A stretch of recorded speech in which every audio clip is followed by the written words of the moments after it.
Today's story is about a little boy who ever since he was born was a troubled kid. But what the family of the boy did not know, that there was a dark and quite literally mind-blowing reason for this. But before we begin, if true crime stories intrigues your interest, then I would highly suggest you subscribe to my YouTube channel, as that's all I do and I upload once a week. But with all that being said, let's begin.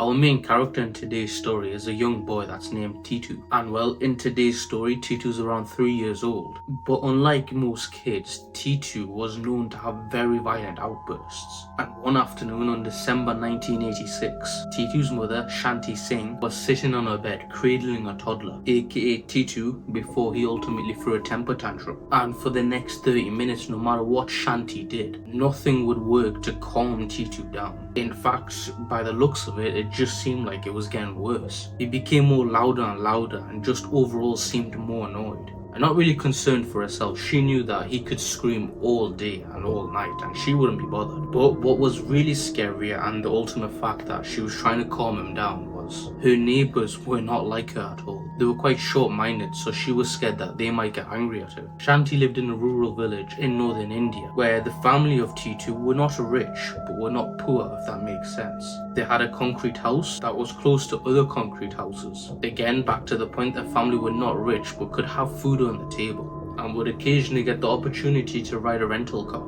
As you know, the family would not own a car, so they again would hire a car sometimes. Other than that, it was walking for the family wherever they went, or sometimes they might get the bus as well. Anyways, back to this temper tantrum, Shanti was looking in awe at her son, as again he began to scream louder and louder. And well, she just kept on telling herself, why is he crying? It was not like he had a fight with a sibling, or the fact that he lost a toy, or the fact that his mother or father shouted at him. It was literally nothing. He would randomly just get really angry. And this was definitely not the first time that Shanti and her husband experienced this temper tantrum. They could both tell you countless times that Titu decided to throw these temper tantrums for no apparent reason. And the only time these temper tantrums would stop was when Titu was ready to make them stop. You might be wondering if they took him to the doctors, and well, they have. And the doctors would examine him and find out that there's nothing wrong with him. Shanti would again do her best to try to figure out what was going on with her son. She would try to feed him some nice food,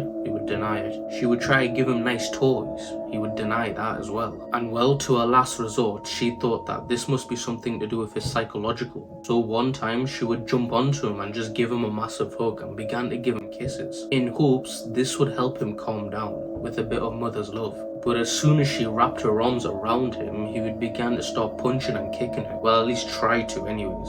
Shani again was so frustrated, she would just sit on the bed and just watch him as he got more angry and angry. To the point where, since he got no reaction out of his mother, he would leave the room. And at this point, Shanti had already told her husband and the other kids to leave the house. So, as she just watched her child storm out of the room, with the lack of energy that she had, she would just sit down on the bed and couldn't be bothered to follow him. And she would just tell herself that he's probably going to another room to cry there by himself. But just a minute later, she would hear a plate break, and she knew Titu had broke this plate on purpose. And now from almost crying, Shanti would become furious as she would grab him and put him in a room where he could no longer distract anyone or damage anything or anyone. So as she's dodging these kicks and punches from her son, she would eventually grab both of his hands and march him to his room, where she would close the door and then put herself in front of that door so it couldn't be opened. And for a while, as you can expect, Titu was kicking and banging on the door. But it wasn't long before Shanti would hear something that would relieve her and also worry her at the same time. Suresh Verma, softly cried out Titu. Now you're wondering, what does this mean? And well, no one knows. All Shanti knows is at the end of his temper tantrums, he would begin to repeat this word over and over again. Once again, Shanti heard this word, she began to relax, because she finally knew that he had finally calmed down.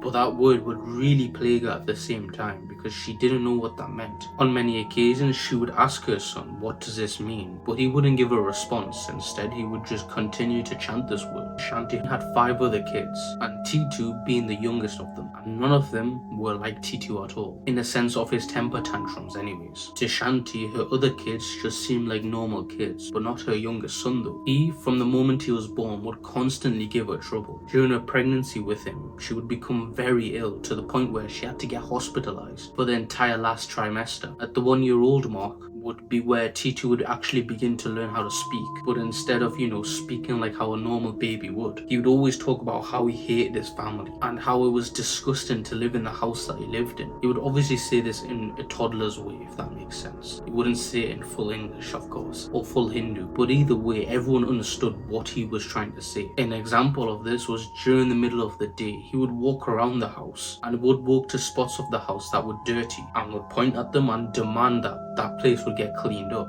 because to him it was yucky. Another example of this was when the family needed to go somewhere, and since they had no car, they would have to either walk or take the bus. And Titu would always complain to the family that why don't we have a car, because he didn't like riding the bus, and he certainly did not like walking at all. And this was despite that Titu had never ridden a car before. During this time of his speaking and basically insulting his family for being poor, he would also constantly talk about this very famous city called Agra, which was located about 9 miles away from where the family lived. Agra was famous for being the home of the Taj Mahal, which was considered to be one of the most beautiful buildings ever made. Agra also has a very busy downtown and lots of tourism, but once again, Titu's never been there, and there would be no reason why he would speak about this place. It wasn't like he had a connection there or his family had a connection there. But again, when he learned how to speak almost every day, he would ask his parents, could we go to Agra? And of course his parents would say no, and in response Titu would begin to throw a temper tantrum. Shanti and her husband still had no idea on how to solve their child's behaviour, so they would just hope that this was a phase and he would eventually grow up from this phase. But it wasn't long before they got told that their son Titu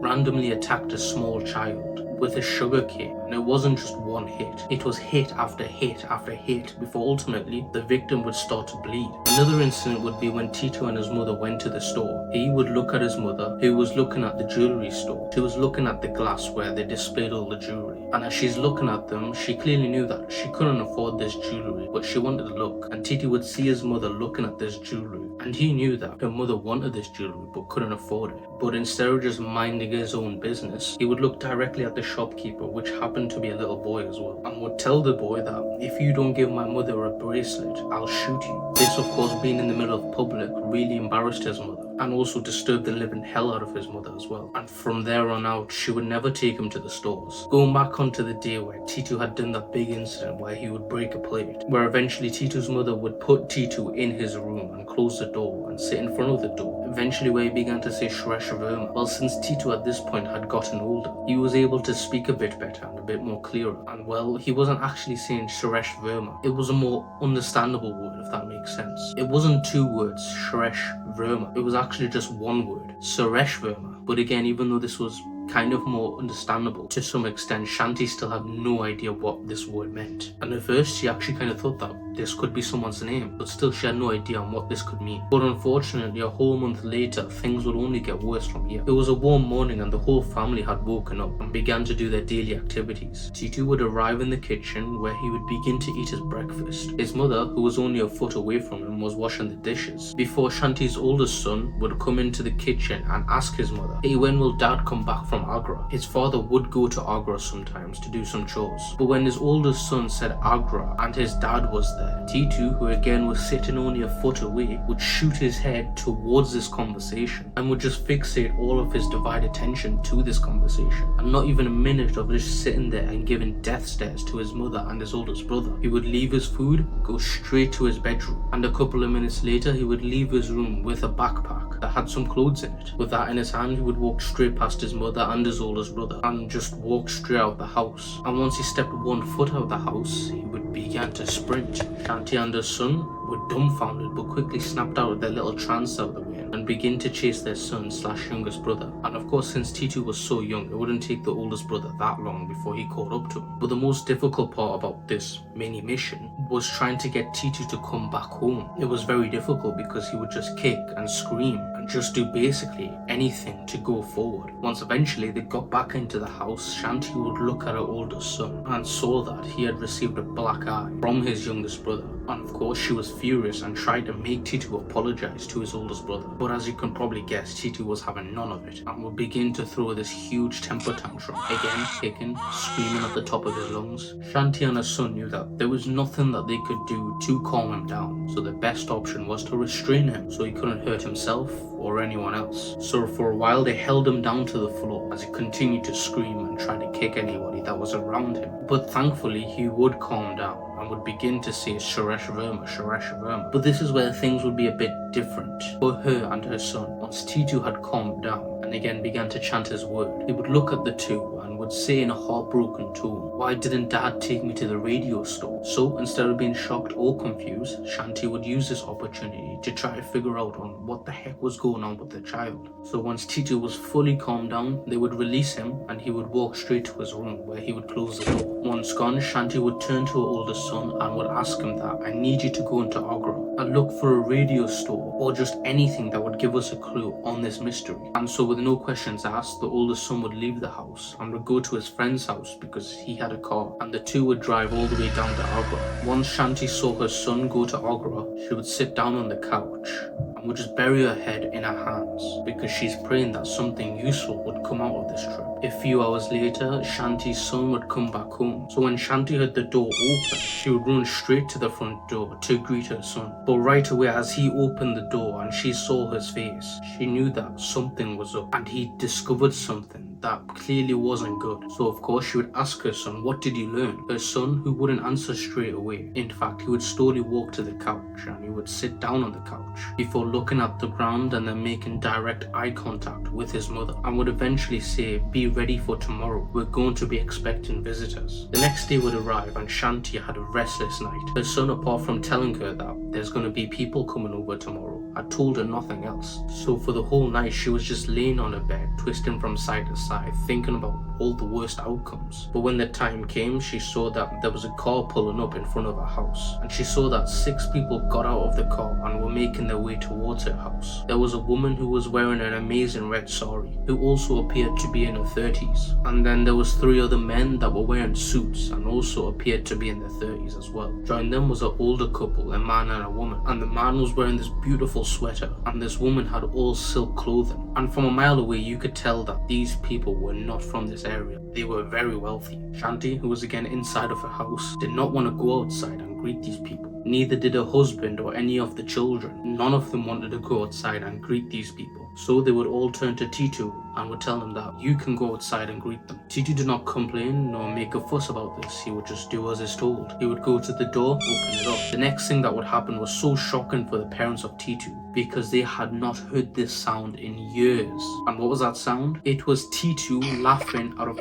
pure joy because he was so excited to see these 6 people. Shanti, who was just as confused as you are, could not believe what she was hearing. And for a moment she would just close her eyes and would actually kind of tear up because even though finally she heard her son laugh out of pure joy, it was mainly the fact that they were going to figure out what the heck was going on with their son. And after composing herself, she could hear her son Titu shouting for her to show the way for their new guests. And so Shanti would lead them through into the house, where eventually they would make it towards the back deck. And once they were all seated, Shanti would look at Titu and saw that he had a massive grin on his face because again, he was just so happy. And all this time he was staring at the woman who was wearing the red sari, and she was sitting across the table from Titu. And once everyone sat down, it was silent because no one knew how to start this conversation until Mr. 3-year-old Titu would tell the woman in the red sari to come over here and sit next to him. The woman would say okay and would move next to him. Titu would look up at her and would smile. He would then proceed to ask the woman, "Do you know who I am?" Which the woman, who was looking down at him, would say, "No, I don't." Titu had looked down and then looked back up at this woman and would proceed to say, "I know who you are. Your name's Uma." And the woman in the red sari's name was actually Uma. And so once she heard this, she gasped, along with the rest of the family. And it was for the obvious reasons, because how the heck did this 3-year-old know her name? Plus she had never met him before, so it just doesn't make sense. But without really letting anyone take this moment in, Titu would continue to go on to say that, "Hey, do you remember when we went to the fair with Ranu and Sonu and I bought you those sweets?" Uma, instead of being shocked that this kid knew who she was, would have a face of shock, but it wasn't due to, again, being shocked. It was due to recognition. And at the same time as this whole thing was going down, Shanti would finally begin to piece together what was going on and suddenly decided that she needs to get up and go check out something. And so she would run out the room, and to be fair, no one had noticed that she would run out the room because it was so fixated in this conversation of Titu and Uma. But just a minute later, Shanti would come rushing back out with a pair of scissors. And without saying a word, she would push Titu's head to the side and would begin to start cutting the right side of his head, mainly near his ear. And as more of Titu's head began to get more exposed, the reaction of everyone on the table began to get more prominent until everyone in this meeting gasped and Titu was sitting there smiling. Now I know, you're probably sitting there or lying down thinking, why did they gasp? And for you to know why they gasped, you're gonna need some context. We're gonna go back to when Shanti's oldest son went to Agra to investigate for clues and trying to basically figure out what was going on. The oldest brother and his friend would arrive in Agra and would begin to drive around looking for radio stores and trying to figure out what could connect these stores to their situation. And for a while they would go past many different radio stores that had no significance until they came past one store. And as soon as the oldest brother seen this store, he told his friend to stop the car. Once parked up, he would exit the car and enter the radio store where they would meet the woman in the red sari, Uma. The oldest brother would ask Uma, hey, how did this shop get its name? And once he heard the answer, things would start to piece together for the older brother. Uma would tell the brother that this shop belonged to her husband, but unfortunately he was murdered 3.5 years ago. He was shot and killed, and ever since then she was running the radio store. She would also go on to say that she did consider changing the name of this store, but she couldn't bring herself to do that because the shop's name was actually based on her husband's name, which the name of the shop was Suresh Radio Shop, and her husband's name was Suresh Verma. The two words Titu would say all the time at the end of his temper tantrums. That word happened to be a name that turned out to be Uma's husband's name. It would turn out the details of Suresh's death matched up in a scary way with Titu's birth, and all of Titu's erratic and strange behavior throughout his entire life now suddenly made sense if he knew Suresh's life. Many people from big universities from America and India have come to believe that what happened with Titu was when Suresh was murdered, his spirit somehow came out of his body and entered into Titu's body. Basically, Suresh was reincarnated into Titu. This theory would explain why Titu kept on saying Suresh Verma, because of course that was the name of the guy who had died, and of course his obsession with the city of Agra, where Suresh Radio Shop was located and where also he lived. Another thing that this theory checks off of the way Titu criticized Shanti and her family's lifestyle, and the fact that he was basically calling his own family poor, because Suresh's family was the complete opposite. They were rich. So this sudden change of lifestyle would be quite obvious and prominent for Suresh or Titu at this rate. But the main part about this whole thing, and the main proof that this was reincarnation, was when Shanti shaved the side of Titu's head. You can clearly see a birthmark that was right above his ear. Now the way Suresh Verma was killed, he was shot on the side of his head, right above his ear, and the bullet came out on the bottom of his right ear. So basically like that. And Titu also had another birthmark, again on the same spot, the bottom of his right ear, and those marks really solidified this reincarnation theory. And another thing that's worth pointing out, on the day Suresh got killed, and on that day Shanti began to feel really sick during her pregnancy with Titu, to the point where she would actually have to get hospitalized. And once everything was laid out and everyone knew the mystery of Titu, Shanti and her family were fully expecting Titu to go live with his other family right now. And at first he actually wanted to, but it wasn't long before he ultimately changed his mind and would ask if we can visit them, which both parties agreed. And well, from there on out, Titu and his family would go and visit Titu's other family quite often. Titu would go on to be a normal kid. He would grow up and have a family of his own and go on to be a professor at a college in India, which till this day he still works in. So that'll be it for today's video. Comment below if this story blew your mind. When I was reading there and making the script, it definitely blew my mind. But if true crime stories intrigues your interest, then I would highly suggest you subscribe to my YouTube channel, as that's all I do and I upload once a week. But with all that being said, I thank you for watching, and yeah, goodbye.